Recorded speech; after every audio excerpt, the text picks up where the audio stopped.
Praise the lord. దేవునికి స్తోత్రం. క్రీస్తునందు ప్రియ సహోదరి సహోదరులారా, మన ప్రభువును రక్షకుడునైన యేసుక్రీస్తు నామములో మీకు వందనములు తెలియజేయుచున్నాం. ఈ ఉదయకాలపు సమయమందు ప్రభు మిమ్మల్ని అత్యధికముగా దీవించి ఆశీర్వదించి నడిపించి బలపరచునుగాక.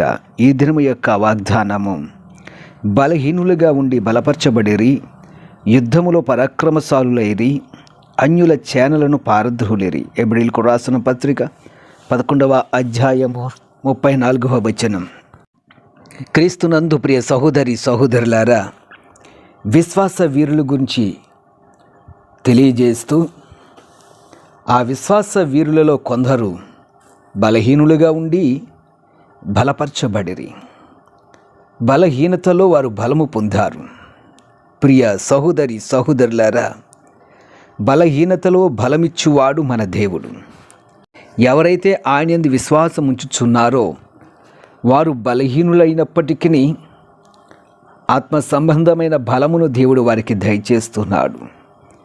అపోస్తుడైనటువంటి పౌలు గారు ఈ విధంగా అంటున్నాడు: నేనెప్పుడు బలహీనుడనో అప్పుడే బలవంతుడను గనుక క్రీస్తు నిమిత్తము నాకు కలిగిన బలహీనతలలోను, నిందలలోను, ఇబ్బందులలోను, హింసలలోను, ఉపద్రవములలోను నేను సంతోషించుచున్నాను. 2వ కొరింథీయులకు రాసిన పత్రిక 12వ అధ్యాయము 10వ వచనం. క్రీస్తునందు ప్రియ సహోదరి సహోదరులారా, అపోస్తుడైనటువంటి పౌలు గారి యొక్క విశ్వాసము చాలా గొప్పది. ఎప్పుడు బలహీనుడనో అప్పుడే బలవంతుడను అని ఆయన విశ్వసిస్తున్నాడు. కారణము, ఆయన బలహీనుడిగా ఉన్నప్పుడు, శరీరంలో ఒక ముళ్ళు ఉన్నప్పుడు దేవునికి ప్రార్థించాడు. అయితే దేవుడు అంటున్నాడు, నా కృప నీకు చాలును అని వాగ్దానం ఇచ్చాడు. ఆ వాగ్దానమును జ్ఞాపకం చేసుకొని విశ్వాసంతో ఆయన చెప్పుచున్నాడు, నేనెప్పుడు బలహీనుడనో అప్పుడే బలవంతుడను. అంతేకాకుండా ఆయన ఈ విధంగా అంటున్నాడు, నన్ను బలపరచువాని యందే సమస్తమును చేయగలను.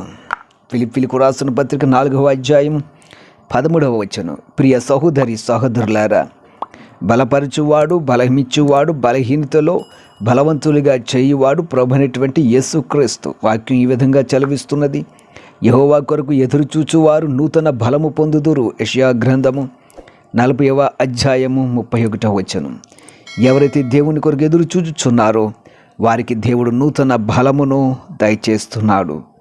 ప్రియ సహోదరి సహోదరులారా, బలము నీది కాదు, బలము దేవునిది. ఆయన బలమును అనుగ్రహించువాడు. సొమ్మశిల్లి వారికి బలమిచ్చువాడు ఆయనే. శక్తిహీనులకు బలాభివృద్ధి కలిగజేయువాడు ఆయనే. యెషయా గ్రంథం 40వ అధ్యాయము 29వ వచనం తెలియజేస్తుంది. ప్రియ సహోదరి సహోదరులారా, మీరు ఎటువంటి పరిస్థితులను బట్టి మీరు బలహీనలు అవుతున్నారు? శ్రమ వలన బలహీనలు అవుతున్నారా? మీకు కలిగిన ఆర్థిక పరిస్థితులను బట్టి మీరు బలహీనలుగా ఉంటున్నారా? లేక సాతాను మిమ్మల్ని శోధించుటను బట్టి మీరు బలహీనలు అవుతున్నారా? లేక శారీరకముగా బలము లేని వారిగా ఉంటున్నారా? ఎటువంటి బలహీనులుగా మీరున్నప్పటికీ ఆయన బలవంతుడు. ఆయన సొమ్మసిల్లి వారికి బలమిచ్చువాడు, శక్తిహీనులకు బలాభివృద్ధిని కలగజేయువాడు.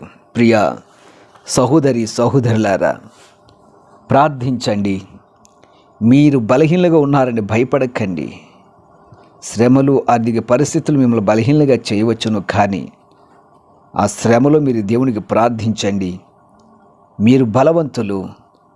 దేవుడు మీకు చక్కని జవాబునిచ్చి మిమ్మల్ని నడిపిస్తాడు. మీ బలహీనత నుంచి విడుదల కలిగిస్తాడు. బలహీనతను బలమును అనుగ్రహిస్తాడు. అట్టి ధన్యత దేవుడు మీకు అనుగ్రహించునుగాక. ఆమెన్. ప్రార్థన చేద్దాం. ప్రియ పరమ తండ్రి, జీవాధిపతి, బలహీనతలో బలమును అనుగ్రహించువాడా, నీ బిడ్డలను బలపరచండి. శోధనలను బట్టి, శ్రమలను బట్టి, ఆర్థిక పరిస్థితులను బట్టి, శత్రువైన సాతాను కలిగించే ఆ భయంకరమైనటువంటి శోధనను బట్టి నీ బిడ్డలు బలహీనలు అవుతున్నారు. విశ్వాస జీవితం వారు బలహీనులు కాక విశ్వాస వీరుల వలె బలహీనులుగా ఉండి బలపరచబడగల శక్తిని బిడ్డలకు దయచేయండి.